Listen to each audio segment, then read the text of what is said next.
कभी किसी को मौत के रास्ते पर चलते देखा है? न जिंदा न मरा हुआ, बस चलता हुआ, हर जनाजे के आगे आगे, और हर बार कोई न कोई पीछे रह जाता है हमेशा के लिए। मैं हूँ लविश और अंधेरा में आज आप सुनेंगे राजस्थान के झुंझुनू जिले की वो सच्ची कहानी जिसके बारे में आज भी लोग रात में बात नहीं करते क्योंकि वो नाम मौत को बुला लेता है। झुंझुनू का एक छोटा सा गांव है केतड़ी खुर्द, जहाँ ज्यादातर लोग खेती करते हैं और दिन ढलने के बाद एकदम सन्नाटे में वो गांव डूब जाता है। लेकिन इस गांव की एक पुरानी परंपरा है, हर जनाजा एक ही रास्ते से जाता था, पुराने शमशान घाट की ओर। वो रास्ता लोगों के हिसाब से मौत का रास्ता कहलाता है। कहते हैं सालों पहले इस गांव में एक औरत रहती थी, सरोज बाई। वो विधवा थी, सफेद साड़ी में, और गांव के हर जनाजे के वक्त वो दिखाई देती थी। कभी किसी ने उसे बुलाया नहीं, ना ही उससे कोई बात की, लेकिन जब भी कोई मरता लोग कहते हैं सबसे पहले सरोजा दिखाई देती थी। वो हर जनाजे के आगे आगे चलती थी, धीरे धीरे, जैसे किसी को रास्ता दिखा रही हो। कभी किसी ने उसका चेहरा साफ नहीं देखा था, बस बाल खुले रहते थे, और सबसे डरावनी बात, जनाजे के बाद वो औरत अचानक गायब हो जाती थी। किसी ने कभी उसे शमशान पहुंचते भी नहीं देखा। शमशान पहुंचने से पहले ही वो गायब हो जाया करती थी। 1987 की सर्दियों में एक 22 साल का लड़का रमेश गांव में आया। वो शहर से था, उसकी मंगनी होने वाली थी। एक दिन उसने सुना कि गांव वाले किसी मौत की औरत की बात कर रहे थे।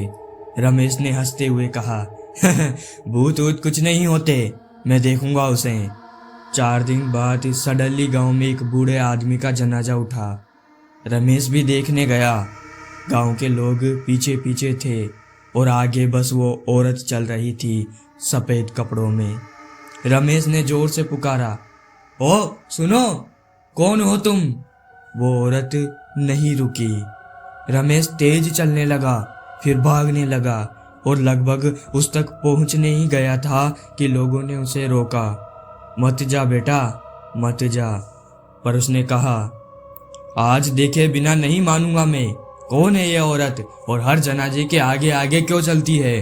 वो औरत शमशान के पास मुड़ी और रमेश उसके पीछे था, लेकिन अगले ही पल वो औरत जैसे धुएं में बदलकर हवा में घुल गई। रमेश चीख पड़ा, वो गायब हो गई थी। लोग दौड़े तो देखा वो जमीन पर गिरा पड़ा था, चेहरा सफेद, होठ नीले, और सांसें जैसे बहुत तेज चल रही थी। उस रात रमेश ने अपने घर वालों से कहा, वो मेरे कान में बोली थी, अब तू पीछे देखना मत। 7वें दिन रमेश की भी लाश खेत में मिली। चेहरा वैसा ही था जैसे मौत को सामने से देखा हो, और उसके सिराने मिट्टी की उंगलियों के निशान थे। लेकिन इन निशान में भी कुछ रहस्यमय था, क्योंकि उंगलियों के निशान 5 नहीं थे, 7 थे। गांव ने तब तय किया, अब कोई उस औरत का नाम नहीं लेगा, और रात में कोई उस रास्ते से भी नहीं गुजरेगा। रमेश की मौत के बाद गांव पूरी तरह बदल गया। लोगों ने मौत की औरत का नाम लेना बंद कर दिया, और जनाजे के वक्त कोई पीछे देखने की हिम्मत नहीं करता था। पर सबको पता था वो अभी भी आती थी, हर बार वही साड़ी, वही चाल और वही सन्नाटा। जनाजा चाहे किसी भी घर से उठे, सबसे आगे बस वो होती थी। साल 1992 की बात है। गांव में एक आदमी था, नारायण सिंह, थोड़ा जिद्दी और अपने आप को निडर कहने वाला। उसे रमेश की कहानी सुनाई गई तो हंसते हुए बोला, अगर वो औरत वाकई मौत है तो फिर उसे पकड़कर देखूंगा मैं, मरना हुआ तो मर जाऊंगा। उसके ये शब्द सुनकर बुजुर्गों ने कहा, बेटा ये खेल नहीं है, जिसने उसका पीछा किया वो जिंदा नहीं रहा। पर नारायण नहीं माना। उसने कहा, इस बार जनाजा उठेगा तो मैं सबसे आगे चलूंगा, किस्मत से ही देख लो शायद। 3 दिन बाद गांव में एक बुजुर्ग महिला की मौत हो गई। पूरा गांव इकट्ठा हुआ और जनाजा उठा। लोग धीरे धीरे मौत के रास्ते की तरफ चलने लगे, और तभी वो औरत दिखी, सफेद साड़ी, खुले बाल, चेहरा हमेशा की तरह झुका हुआ और बिना कुछ बोले जनाजे के आगे आगे चल रही थी। नारायण ने अपने कदम तेज किए। वो सीधे उस औरत के पीछे जाकर बोला, ए सुन, कौन है तू? वो औरत रुकी नहीं, बस हल्के से सिर घुमाया। उसका चेहरा नहीं था, सिर्फ एक काला धुआं जिसमें 2 लाल बिंदु चमक रहे थे। नारायण वहीं जड़ हो गया। लोगों ने देखा कि वो कुछ देर तक खड़ा रहा, फिर धीरे धीरे पीछे हटने लगा, पर उसने कुछ नहीं कहा। शमशान पहुंचा, जनाजा दफन हुआ और वो वापस घर चला गया।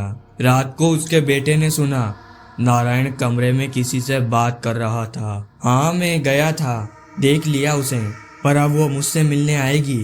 बेटा डर गया। सुबह जब दरवाजा खोला तो नारायण बिस्तर पर पड़ा था। चेहरा शांत मगर ठंडा, बिल्कुल बर्फ जैसा। कमरे की दीवार पर उंगलियों के निशान थे, 5 नहीं 7, और नीचे लिखा था, अब जनाजे में एक और शामिल हो गया। गांव वालों ने तय किया, अब कोई उस रास्ते पर अकेला नहीं जाएगा। गांव वालों ने तय किया, अब कोई उस रास्ते पर अकेला नहीं जाएगा, और रात में अगर किसी औरत की चाल की आवाज आए तो बस सिर झुकाकर खड़ा रहना है, कभी पीछे नहीं देखना। पर कहानी यही नहीं रुकी। साल 2019 जयपुर के एक यूट्यूबर अंशुल जैन अपने कैमरे के साथ खेदड़ी खुर्द में पहुंचा। वो राजस्थान की अनसुलझी घटनाओं पर वीडियो बनाता था।